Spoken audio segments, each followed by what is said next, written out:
Fathah Fikri, sosok responsif terhadap keluhan warga. Ya, selanjutnya juga kami mengundang Bapak Fathah Fikri, sosok responsif terhadap keluhan warga.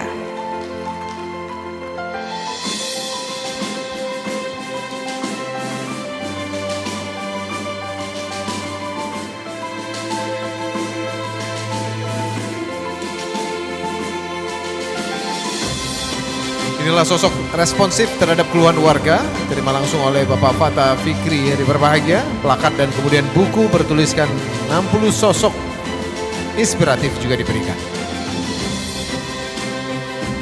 Selanjutnya kita dengarkan sambutan singkat beliau. Silakan.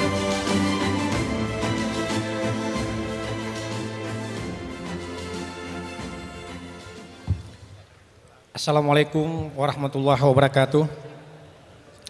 Terima kasih kepada Harian Serambi Indonesia yang telah memberikan penghargaan kepada saya. Dan penghargaan ini akan saya dedikasikan kepada kedua orang tua saya. Dan yang terspesial buat istri tercinta saya yang selalu mendampingi saya turun ke lapangan, menemui dengan masyarakat yang mengalami keluh kesahnya untuk kami tampung dan untuk kami perjuang untuk mendapatkan solusi yang terbaik bagi masyarakat untuk kemaslahatan masyarakat Aceh Timur khususnya. Dan terima kasih kepada kawan-kawan dan masyarakat yang telah membantu memberikan solusi dan untuk kemaslahatan masyarakat Aceh Timur khususnya. Sekian, terima kasih. Assalamualaikum warahmatullahi wabarakatuh.